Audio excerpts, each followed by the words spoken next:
अस्सलाम वालेकुम दोस्तों, आज बरोज़ जुमेरात 14 नवंबर 2024। इस वक्त जो मैं बैठा हूँ सुलेमानी चौक पे बैठा हूँ और मेरे पीछे बहुत सारी पब्लिक है जो कि लाल कलर की टोपी पहनी हुई है, देखिए। और मेरे सामने जो है कुछ मीडिया वाले बैठे हैं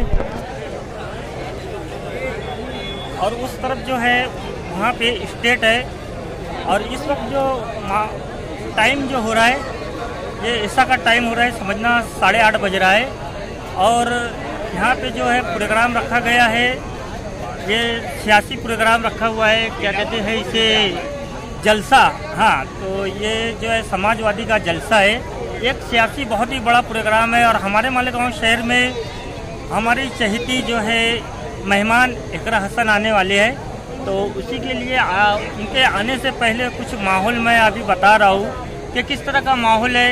फिर आप वीडियो देख लेना, मैं लगाऊंगा जब वो आएंगे। तो अभी मैं बैक कैमरा करके ज़रा घुमा के आपके बता देता हूँ कि ऐसा के टाइम का यहाँ का क्या माहौल है। यह तारीख नोट कर लीजिए, तारीख है 14 नवंबर बरोज़ जुमेरात 2024। और अभी मैं बैक कैमरा करके आपको बताता हूँ।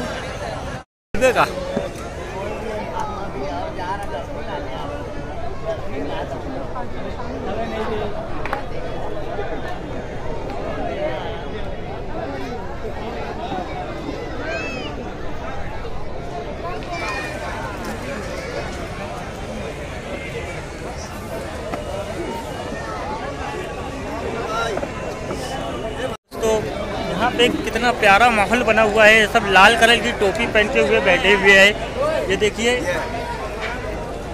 बटन नंबर कितना है समाजवादी पार्टी का? 6 नंबर बटन है। अच्छा, तो 6 नंबर बटन है। और अभी इलेक्शन से पहले का माहौल है, ये इलेक्शन बाद देखते हैं किस तरह का माहौल बना रहेगा। हमने इस तरह मोहब्बत का भरम रखा है, सारी दुनिया से छुपा करके तेरा गम रखा है। और हमको वीरान नजर आने लगा ताजमहल, हमको वीरान नजर आने लगा ताजमहल, जब से तुमने मालेगांव शहर में कदम रखा है, जब से तुमने मालेगांव शहर में कदम रखा है। आइए इस वक्त तो हम उस खातून को समाप्त करेंगे जिसने शहरियत के तरमीमी कानून के खिलाफ बरतानिया की सड़कों पर एहतजाज किया था और अपना एहतजाज दर्ज करवाया था। आइए इस तालीम याफ्ता सियासतदान को सुनते हैं जिसने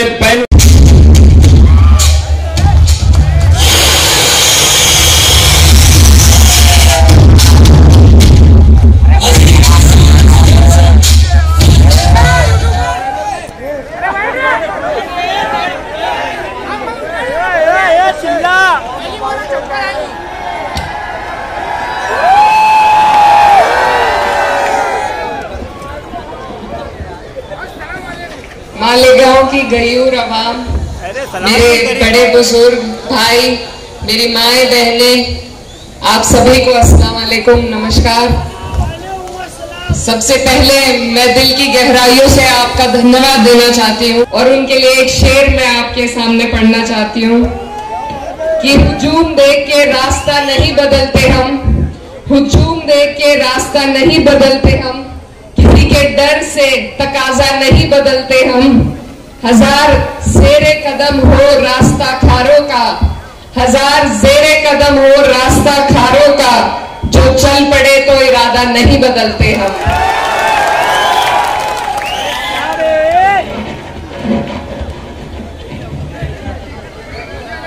अब से लगभग 1 महीना पहले हम हमारे नेता आदरणीय अखिलेश यादव जी के साथ आपके प्यारे से शहर में हमें आने का मौका मिला था। और जितनी बारिश उस दिन थी उतना ही प्यार आप सबने हमें दिया था। हम उस दिन आपका प्यार देखकर हमने ये तय कर लिया था कि हम इंशाअल्लाह मालेगांव तो जीत ही जीत रहे हैं और मालेगांव के सहारे हमारा आना जाना भी यहाँ पर लगा रहेगा। ये बुनकरों का शहर है और मैं जहां से आती हूँ वो भी बुनकरों का शहर है। मुझे अपने शहर की खुशबू यहाँ आपके बीच महसूस होती है और मैं उम्मीद करूंगी कि जिस तरीके से मेरे शहर कैराना वालों ने मुझे प्यार दिया, उसी तरह आप अपनी बेटी को यहाँ से निराश नहीं करेंगे बिल्कुल भी। ये जो चुनाव है, ये बहुत अहम चुनाव है। इस पे पूरे देश की नजर है और इस देश के जो हालात हैं, ऐसा लगता है कि दौरे तबाही है, शीशे की अदालत है और पत्थर की गवाही है। तो इस देश में जो हालात इस नापाक भाजपा सरकार ने बना रखे हैं, उनको बदलने का ये आपके हाथ में मौका है। और मैं जिस पार्टी से नुमाइंदगी कर रही हूं, जिस पार्टी के जरिए मैं आपके बीच पहुंची हूं, वो वाहिद एक ऐसी पार्टी है जिसने भाजपा सरकार को 400 पार से 240 पर लाकर खड़ा कर दिया। ये बहुत बड़ी बात है। इस बात की बहुत बड़ी अहमियत है, क्योंकि अगर हम संघर्ष न करते, अगर समाजवादी पार्टी इंडिया गठबंधन को 37 एमपीओ के रूप में इतना बड़ा योगदान न देती, तो ये वक्फ का बिल कब का पास कर चुके होते। ये समाजवादी पार्टी और समाजवादियों की हिम्मत थी कि आज वक्फ का बिल पास नहीं हुआ है और हमारे पास अब भी मौका है और हम जी जान लगा देंगे, लेकिन पास उसे होने नहीं देंगे बिल्कुल भी। तो ऐसी पार्टी जो हमेशा से गरीबों की, मजलूमों की, किसानों की, महिलाओं की, पिछड़ों की, मुसलमानों की बात करती हो, आज आपको मालेगांव वालों को ये मौका मिला है, बहुत खूबसूरत मौका, क्योंकि बहुत शानदार कैंडिडेट हमारी पार्टी ने यहां पर उतारा है। अगर आज भी चूक हो गई तो ऐसे पढ़े लिखे हिम्मत वाले लोग सियासत में आना छोड़ देंगे। इसलिए आपको जरूरत है कि आप नियत की पहचान करें। जो पार्टी भाजपा से ऐसे सूबे में लड़ने का काम कर रही है, जहां बुलडोजर चलाए जा रहे हैं, जहां हमें चिन्हित कर करके जेलों में भरा जा रहा है, हम पर अत्याचार किए जा रहे हैं, अगर ऐसी पार्टी की नियत पे भी किसी को शक है तो वो सही समझ राजनीति की नहीं रखते हैं। आपके बीच से जो नुमाइंदगी कर रहे हैं, आपने उन्हें मौका दिया, 2 मौके दिए। आज मेरी बहन ने हिम्मत करी है और मैं आपसे बस यही वादा लेने आई हूं कि जो प्यार आपने हमें दिखाया है, जो प्यार आप हमेशा हम पर बरसाते हैं, उस प्यार को क्या आप आने वाली 20 तारीख में वोटों में तब्दील करने का काम करेंगे? क्योंकि ये मेरी बहन की हिम्मत है। आपके हर एहतजाज में ये सबसे आगे मिलती है, पढ़ी लिखी है, महिलाओं के लिए बहुत कुछ करना चाहती हैं। आज हमने कई प्रोग्राम करे, लेकिन जितनी तादाद में आज यहां मैं महिलाओं को देख रही हूं, मैंने और कहीं नहीं देखी। और मैं ये भी कहना चाहती हूं, हमारे यहाँ उत्तर प्रदेश में 9 सीटों पर चुनाव चल रहा है। हमारे नेता आदरणीय अखिलेश यादव जी ने 9 में से 5 सीटों पर महिलाओं को टिकट दिया है। हम जितनी सीटों में महाराष्ट्र में लड़ रहे हैं, ये सीट मेरे सबसे अजीज है, क्योंकि सिर्फ इसी सीट पे एक महिला चुनाव लड़ रही है हमारी पार्टी से। तो आपके पास मौका है, आप मुझे जितना प्यार देते हैं, आपको आज अपनी बेटी को यहां से जिताने का, अपने लिए खड़ा करने का मौका आपको अल्लाह ने दिया है। तो मुझे उम्मीद है कि आप मेरी बहन को यहां से बिल्कुल निराश नहीं करेंगे। ये चुनाव एक ऐसी बेईमान सरकार के खिलाफ हम लड़ रहे हैं, जिन्होंने जोड़ तोड़ करके, खरीद फरोख्त करके पहले सरकार बना ली थी। आज हम इंडिया अलायंस का हिस्सा हैं और यकीन के साथ मैं ये कह सकती हूं, जो और प्रत्याशी लड़ रहे हैं शायद वो ये बात ना कह पाए कि जब मेरी बहन यहां से जीतेगी इंशाल्लाह, तो हम महाविकास अघाड़ी की सरकार बनाने में उनका पूरा सहयोग करेंगे और भाजपा को सरकार बनाने से रोकेंगे। तो आपको जरूरत है कि आप नियत पहचाने।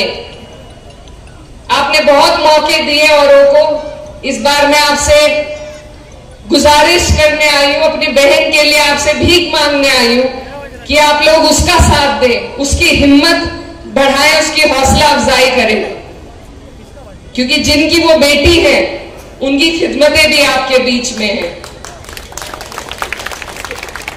अपने पिता की विरासत को आगे बढ़ाने की वो हिम्मत दिखा रही हैं, तो इसमें मेरी आप सबसे यही गुजारिश है कि इस हिम्मत में उनका साथ दें, उनके साथ कंधे से कंधा मिलाकर आप लोग खड़े रहे, क्योंकि जो आपके मुद्दे सबसे अच्छी तरीके से कोई समझ सकता है तो वो आपकी बहन है।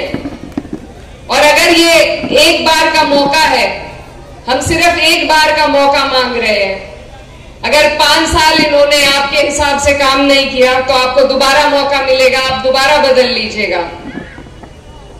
लेकिन इस बार जो प्यार हमें दिख रहा है, मैं नहीं समझती कि ये झूठ हो सकता है।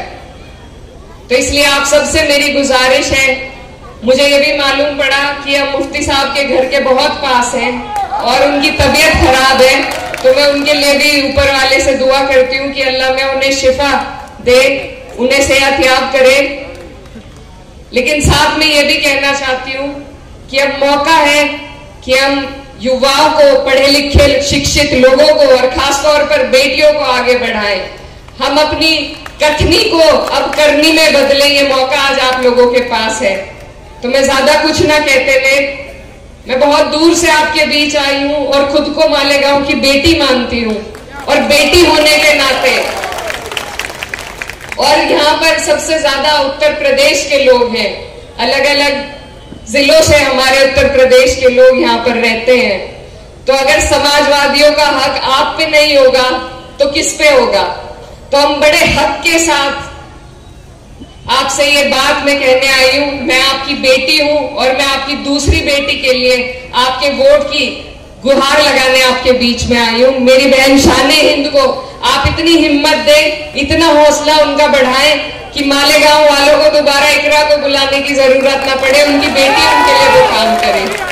और खास तौर पर मैं अपनी महिलाओं को, जो मेरी माएं बहनें यहाँ बैठी हुई हैं, उन्हें कहना चाहती हूँ कि आपकी बेटी आपकी बीच की है। ये जितने आपकी परेशानी को समझ सकती है और कोई नहीं समझ सकता। ये अभी से आप अपने दिल में आपके शिक्षा की बात हो, आपको आगे बढ़ाने की बात हो, आपके रोजगार की बात हो, अभी से अपने दिल में लिए बैठी है। तो इतनी साफ नियत, इतनी हिम्मत वाली लड़की को आप लोग इस बार मौका दें, समाजवादियों को यहाँ से जिताने का मौका दें, ताकि हम दोबारा आपके बीच में आ सके और फख्र के साथ कह सके कि मालेगांव वालों ने जो वादा किया था वो झूठा नहीं था। झूठा तो नहीं है आपका वादा, एक बार हाथ उठाकर कह दीजिए, तसल्ली से चले जाए हम यहाँ से, जिताएंगे मेरी बहन को। तो इंशाल्लाह ऐसा ही जलसा हम जीतने के बाद फिर करेंगे। आप लोगों का बहुत बहुत शुक्रिया, धन्यवाद। अस्सलाम वालेकुम। अब हमारे पास चूंकि वक्त